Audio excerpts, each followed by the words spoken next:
Bayuda saku, lumbayan, lumbaran na walungan, asul kami nagda.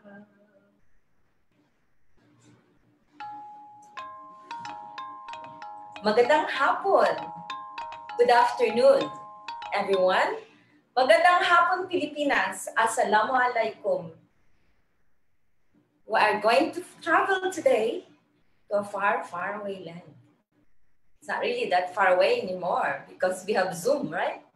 So we're going to travel in time and visit stories for a long, long time ago, but they are still alive up to now.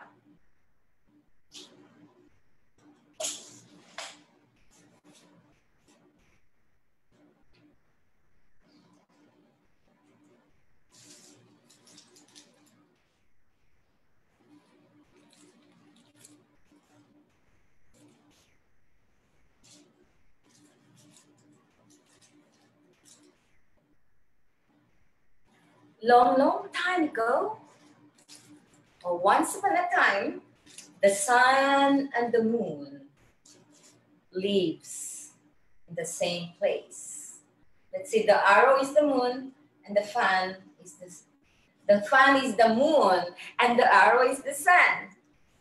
So the sun and the moon live in the same place, the sky, the same time, and it's during daytime. The moon said, "You are very beautiful and handsome, sun." And the sun said, "Yes, moon. I would like to marry you, and we can live happily here at the daytime. In one condition, you have to give me a son. And many, many nights and moons happened, and the moon is about to deliver her baby. During the time, the sun is busy hunting, going out to the wilderness to do his hunting every day. And when he came home one day, he heard the sound of the baby, newborn baby.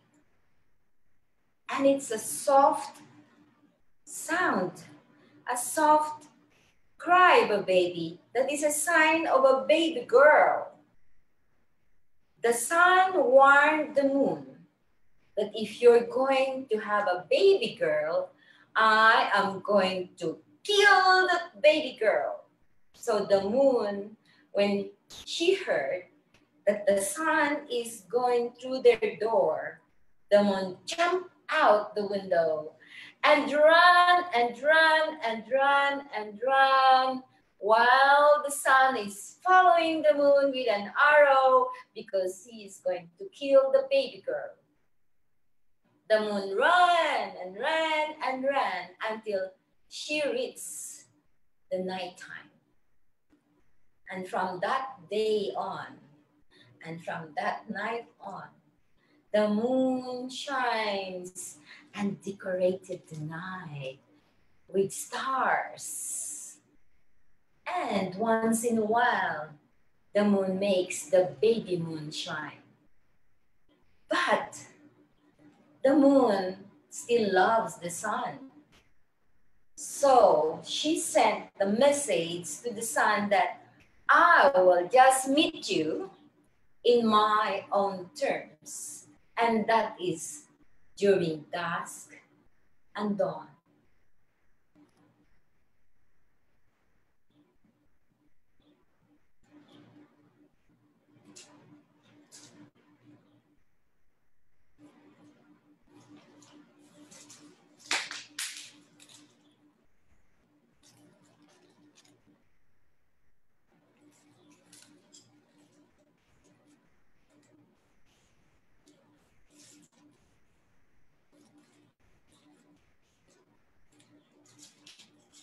Once upon a time,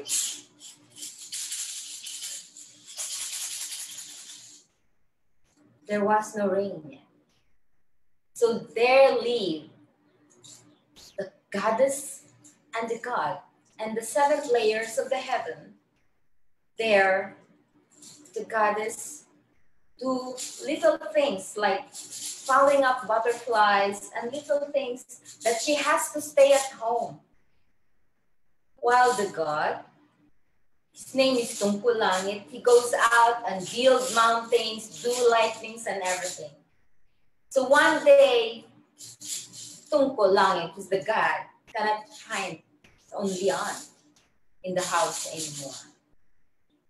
She left because she feels so lonely because she is not allowed to go down to the earth. So she left, and Tungkulangit cannot find her anymore.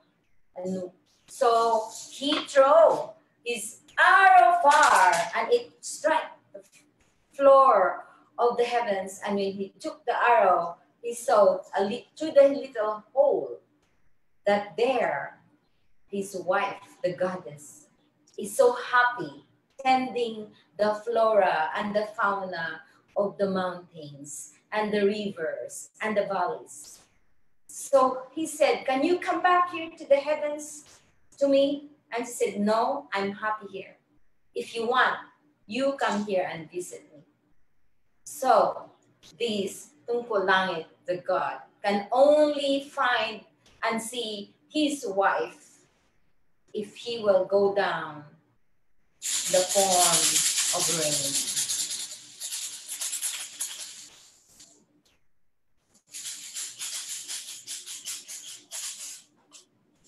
So, among us, you have seen me dance earlier, and this is what you call landa. This textile is hand-woven by the Maranao people, or people of the lake, one of the largest islands in the Philippines that was not conquered by the Spaniards. So we're able to keep that culture and tradition.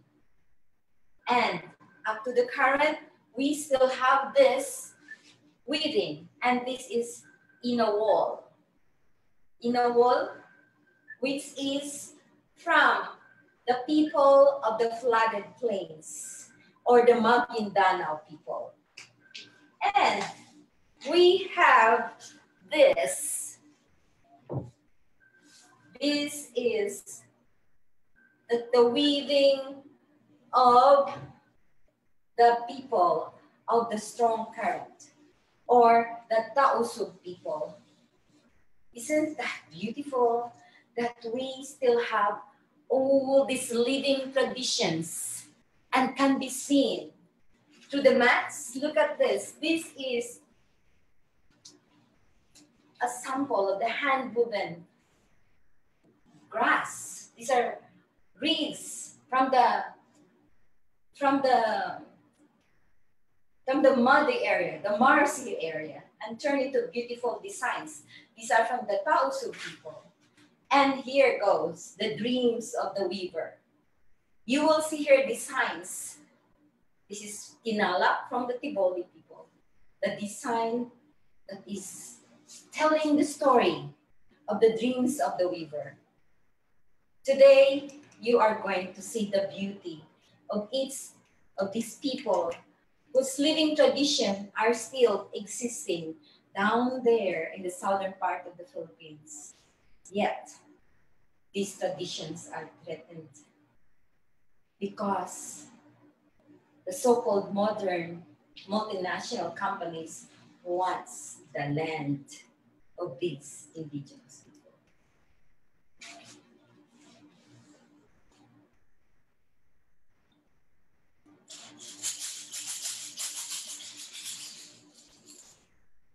So we are going to show you the crease. This is a beautiful crease designed out of a dragon head. And that's cutting cross to the tradition of the Maranao. See this? The Maguindanao and the Tausug.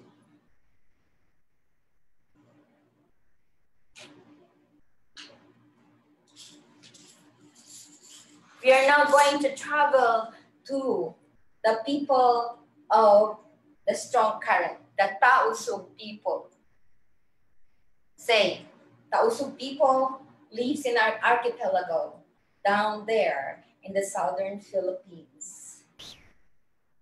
And we're going to tell the story of the Sarimanok bird. The Sarimanok bird is the emblem of good faring, good seafaring, is actually a story of a goddess who lives in the seventh layer of the heavens. Her name is Sari. Sari is assigned to take care of the bodies of water. The river, the ocean, the waterfall, the ponds, the streams, and all those bodies of water, including the fishermen. Sari fell in love with the fisherman, and when she went home to the seven layers of the heavens, after her work on earth, she said, my dad, my father, I met a very handsome fisherman. I want to marry him. So the father said, what? You are forbidden to get involved with human beings. So Sari is non-confrontational. She kept it on herself. She kept it in herself until the day that she cannot hold anymore, that she did not go home to the seventh layers of the heavens after her day's work on earth, watching all the bodies of water and the fishermen. And she went to the fisherman, married him.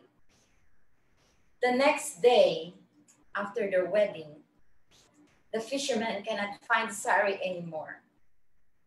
Even though how much he ran and searched and shouted, Sari, where are you? Sari, where are you? Sari, where are you? She could never find Sari. And he found this very beautiful bird with the beautiful plumage, with some fish hanging in his back. And that is the Sarimanok bird. During these current days, the Sarimanok is an emblem, is an omen of good seafaring. Mutya ka baliling sa baybayo, isunay tayo sa bayo.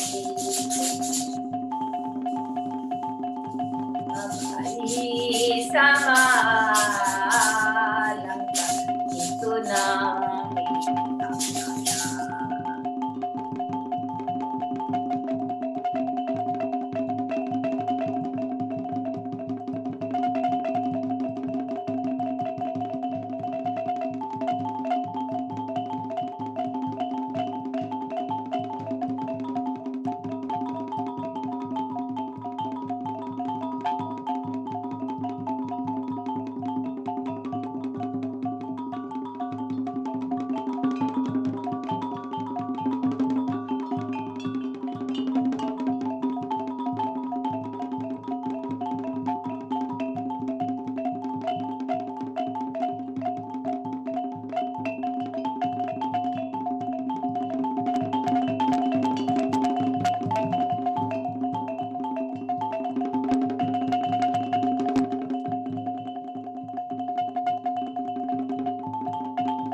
We're now going to visit the people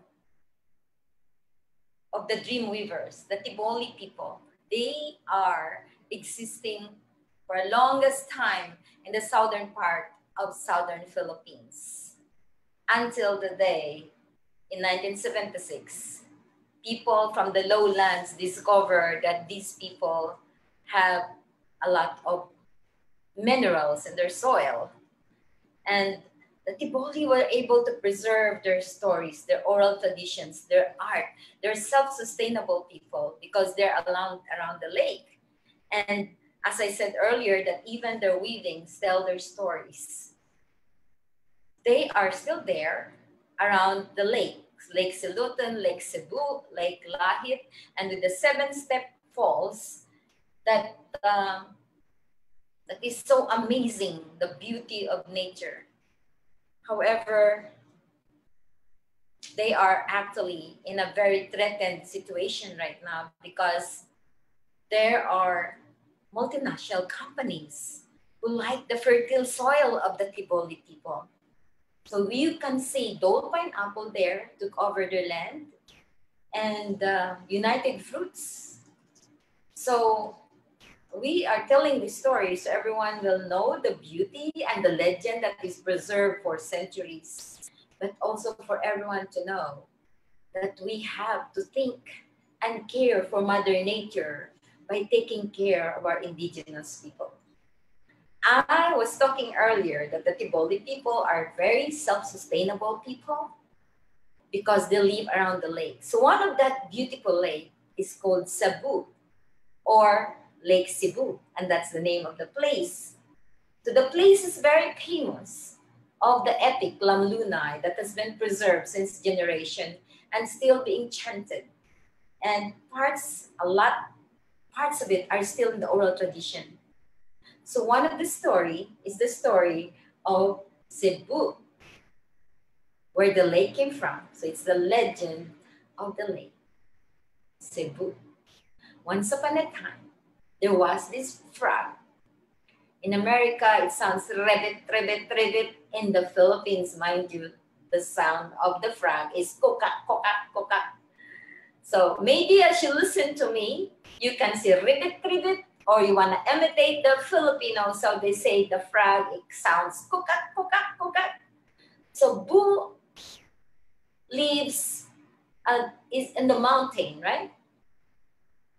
So there is also Kludan and Boe Hinuo.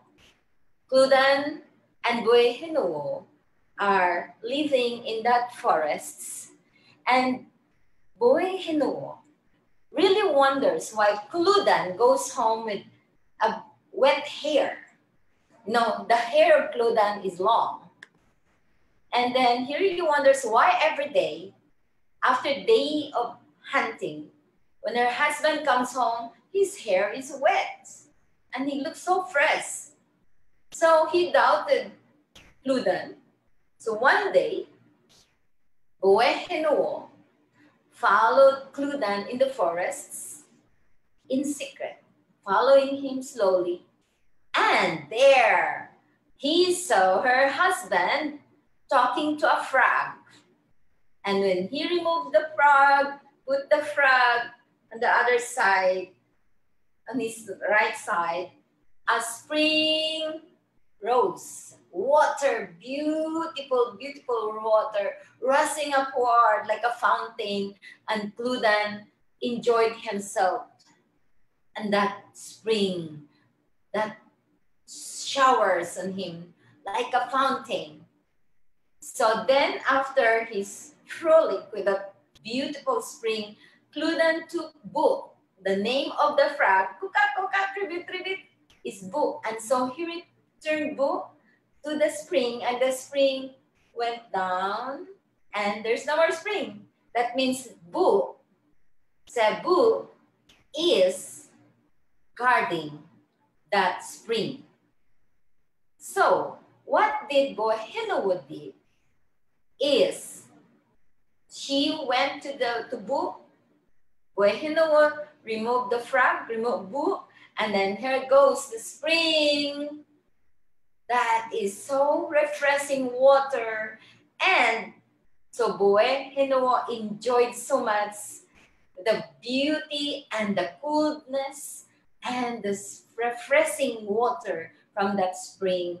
And then she saw that it's becoming dark and she ran home, forgetting to return book to cover the spring. So that night, he did not tell, Cludan and Boy Hinowo did not tell each other about book.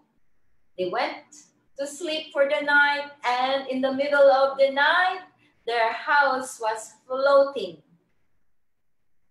because Boe Henuo forgot to return the frog to cover the spring. And now, if you will visit these wonders of the world, the 7-step falls in Lake Cebu, you will see that beautiful serene lake that became after Boe Henuo forgot to return Bo into the spring. So let's go and we will see the other stories that Bo or Lake Cebu has around its area. And because it's a very fertile soil, you will see that the growing of the plants, particularly rice, in this area is very healthy. You know, people eat rice, and that's our staple food in the Philippines. Rice planting, rice is very sacred among the indigenous people. This time, among the Tiboli, as an indigenous people, they maintain this ritual twice a year in planting this rice.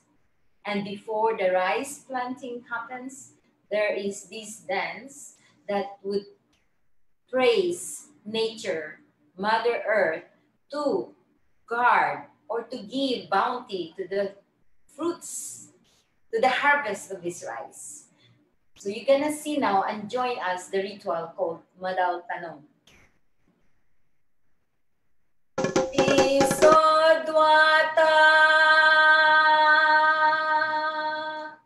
Desodwata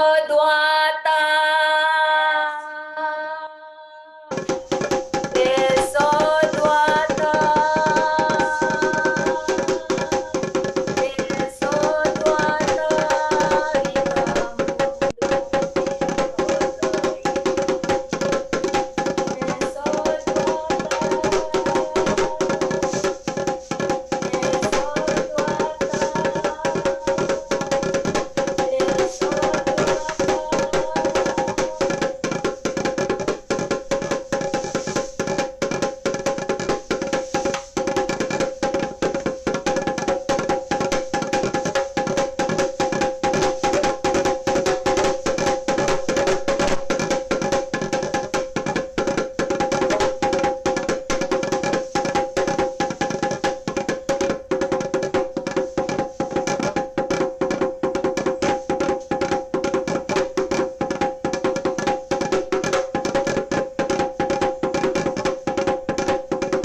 Every year, the Madal Suyu is being danced as a prayer for the rainy season not to rain too much so that there will be no flood, no landslide. Or for the sunny season so that there will be not too much sun to parch the earth and cause drought. So this is the dance called Madal Suyu. Lam lu Lunay kuno sa tifun na alam, lunay kuno sa sutan. Lam lunay kuno kamulan na alam, lunay kuno sa tambulalam, lunay kuno sambakong kuno sa watan na alam, lunay tili mo ba? Iuwi!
So today we're going to learn some of the dance. Okay, so you learn the dance with us and learn the story with us. How about that? Are you ready?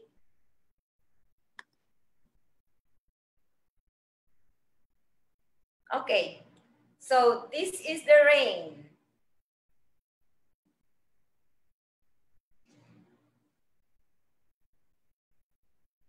So this is the dragon hand or the bunga lima. No? Oh, by the way, you're learning the movements of the Tausug people. And this is the ocean. And this is the bubbles from the sea.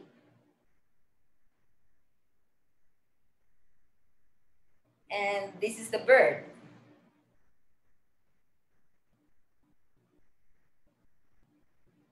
And this is the horned beetle.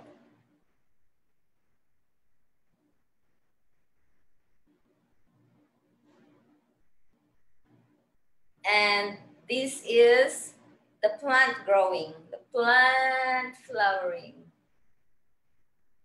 Plant growing.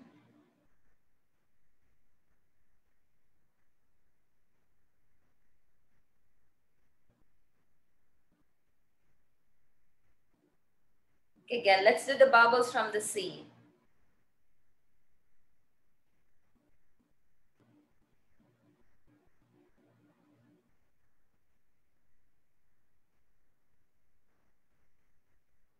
And the bird. And the ocean. And the rain. Okay, let's dance together then.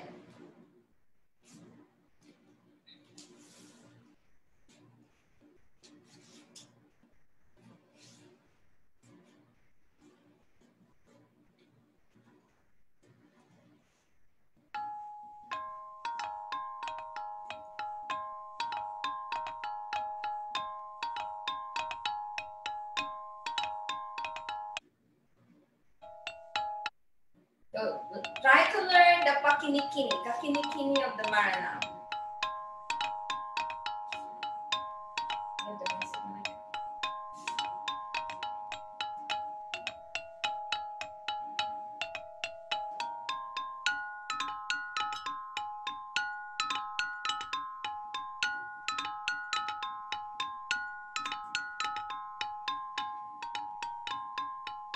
Music mo like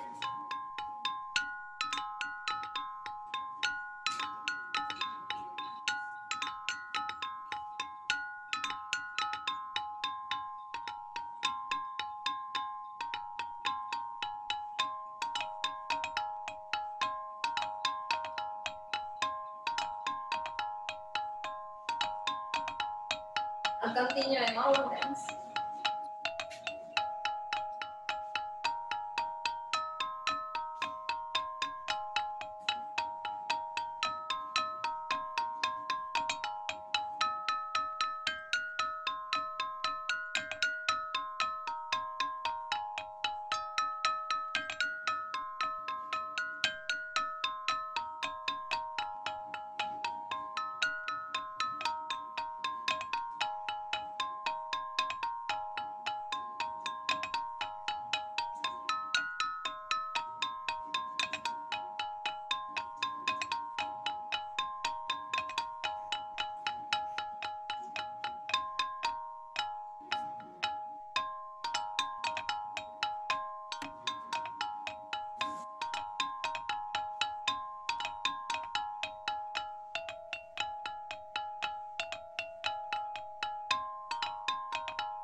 So anybody who wants to learn about these dances and music, this is just a teaser with our storytelling, but you can visit us and post your comment or post your interest or any question at our IG, Kinding Sindaw, Instagram, and you can also visit our Facebook, Kinding Sindaw, and also we are in Twitter.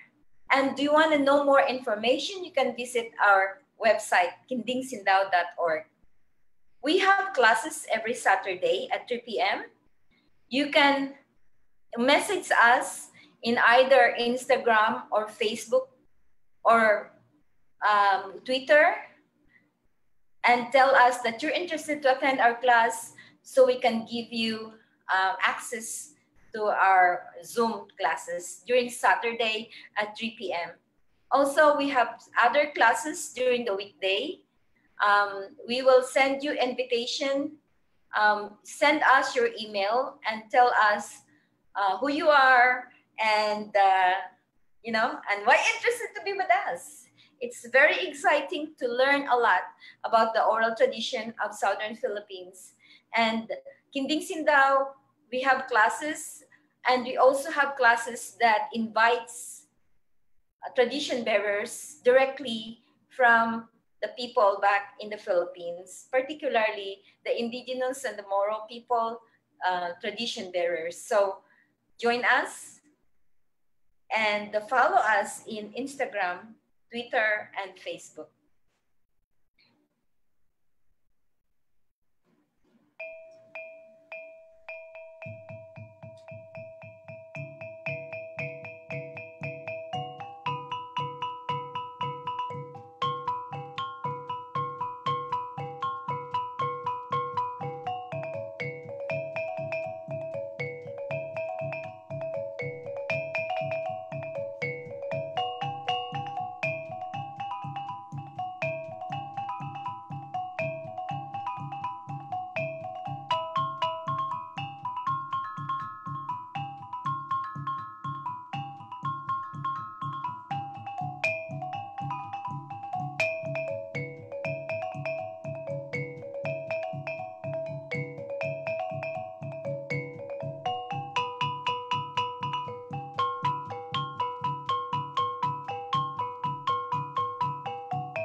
And you can join us our salutation. In honor of our ancestors who created and transmitted this tradition to us, with open hearts we like to take it in mind, body, and soul. And with humility we bow as you use it to empower us as we walk our path. And land acknowledgement to the Lenape people and the Canarsie people who owns this land that was stolen from them.